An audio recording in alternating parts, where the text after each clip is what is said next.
For his thoughts on what difference the election outcome could make for the economy, we welcome now Dr. Paul Krugman, Nobel Laureate in economics and distinguished professor at the City University of New York Graduate Center. So, Dr. Krugman, thank you so much for being back with us. Before we talk about what differences there may be in the leading candidates right now in November, give us your sense of the economy overall and what we're likely to need over the next 4 years. Then we can talk about who might be most likely to provide it.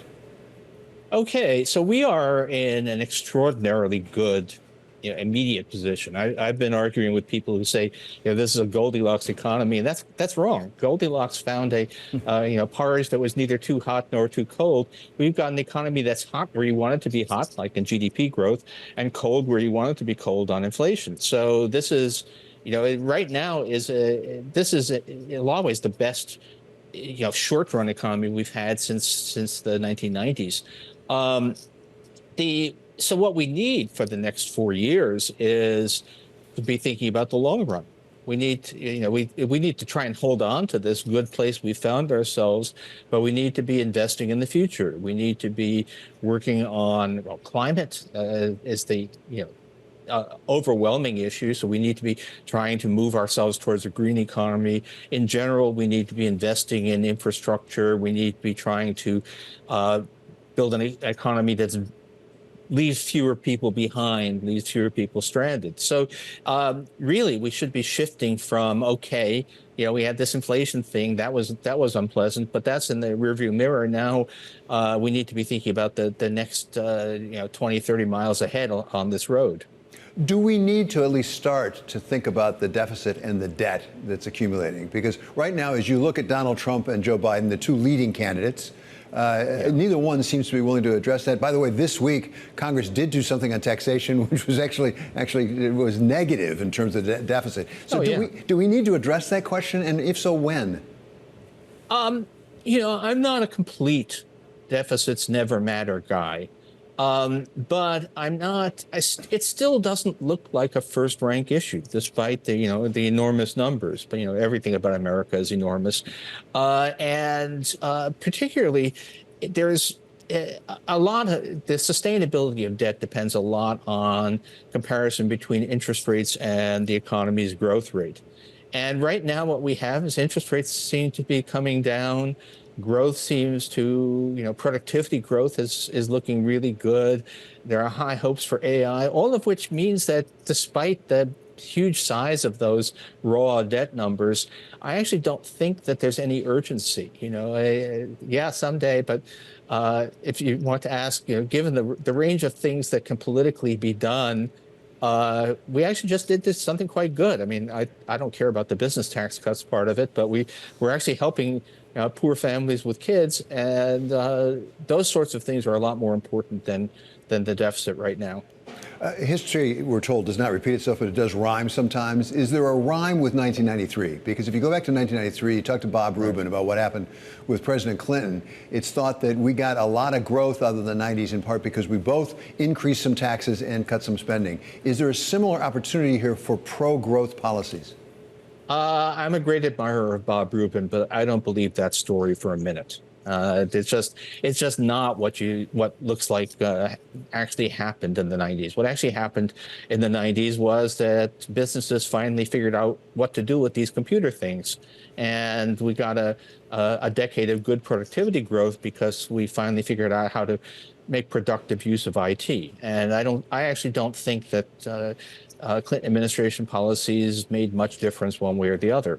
So I just don't buy that. It's just, and we may be approaching another moment like that. Again, recent productivity numbers are really quite good.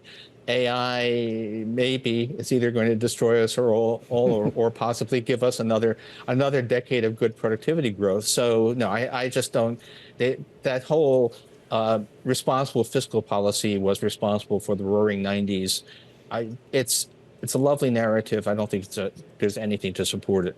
So let's turn to the economic approaches, overall approaches of, again, let's talk about Joe Biden and Donald Trump, the two leading candidates right now. How different are their approaches? We had Glenn Hubbard, actually, and he said his concern was they were too much alike because of populist notions such as protectionism. Okay. I think a lot about protectionism. It's, that's what my life is built on, is that kind of stuff. And in general, it's overrated as an issue. Now, you can do damage, and some of what Trump is talking about now could actually do significant damage. Um, Put it this way: the very much Biden is a what in Europe you'd call a social democrat. It's definitely about a stronger social safety net, higher taxes on top incomes. If he actually did quite a lot more than people realize already in that direction, despite having a minimal majority in Congress for 2 years and nothing at all since.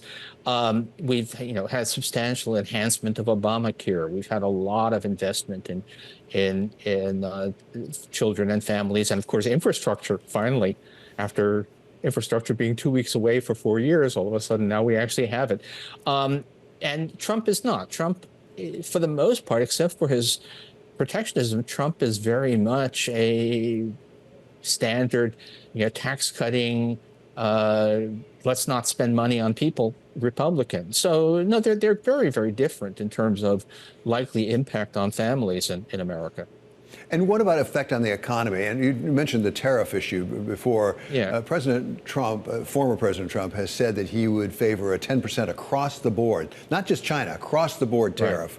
Right. And actually, Mr. Lighthizer, his advisory secretary, maybe we increase that to eliminate trade deficit. What would that do to the growth of the American economy?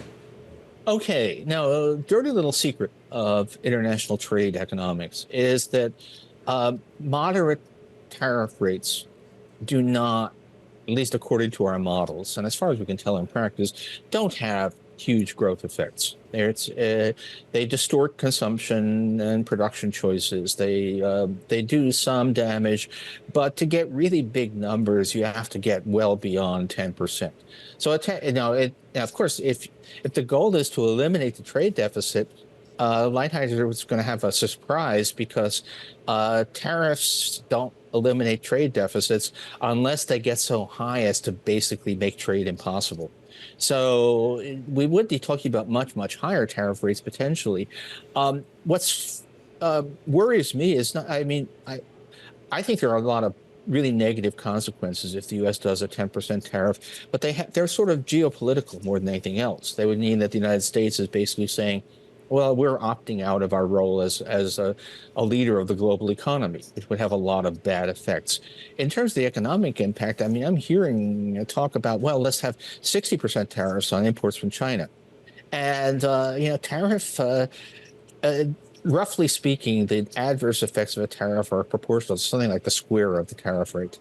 So a 60% tariff is, 36% times as bad as a 10% tariff. So if we start to get into those kinds of tariffs, then we are actually talking about significant negative impacts.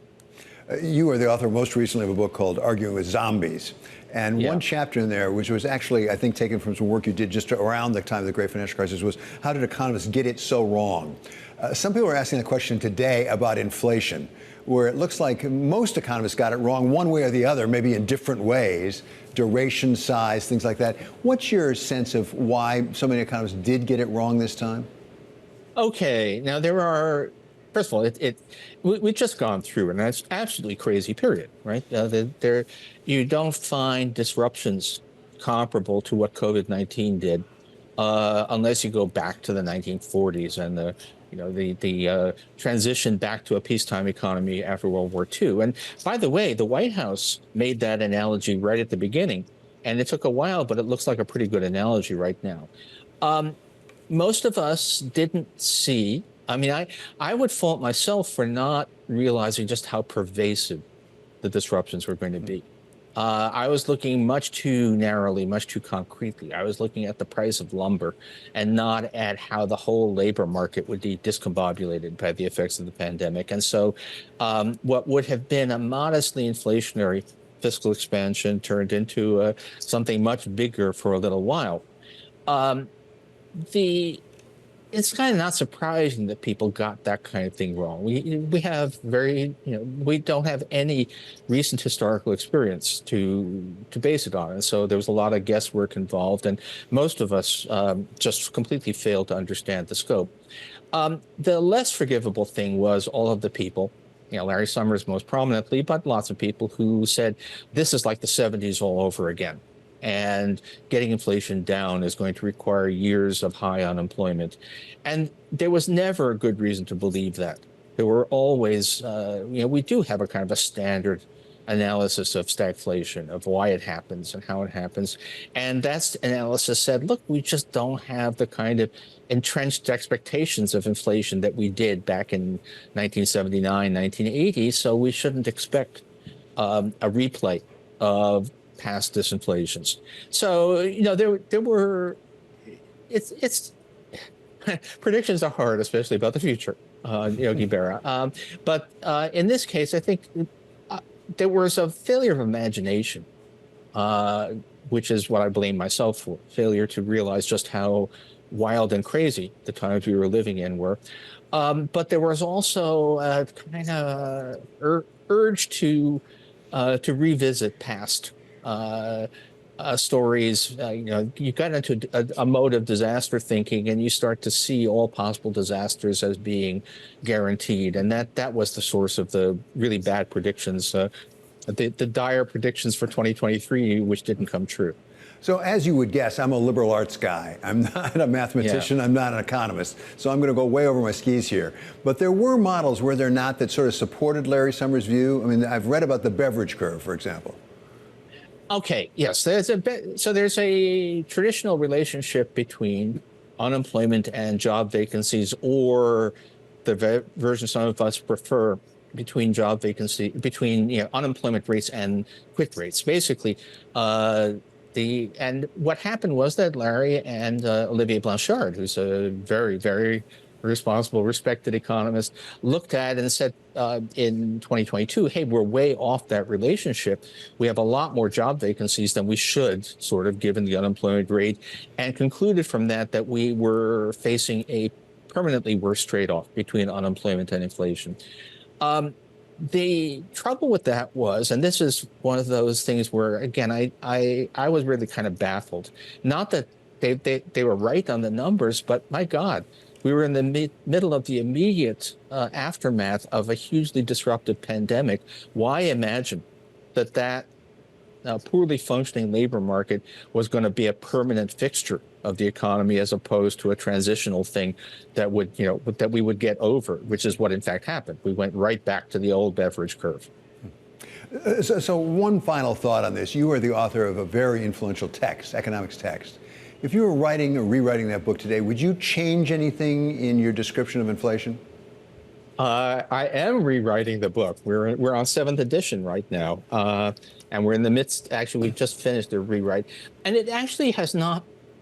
It does incorporate a lot of the pandemic stuff. It did not require. I guess maybe this is important. The conceptual framework is fine.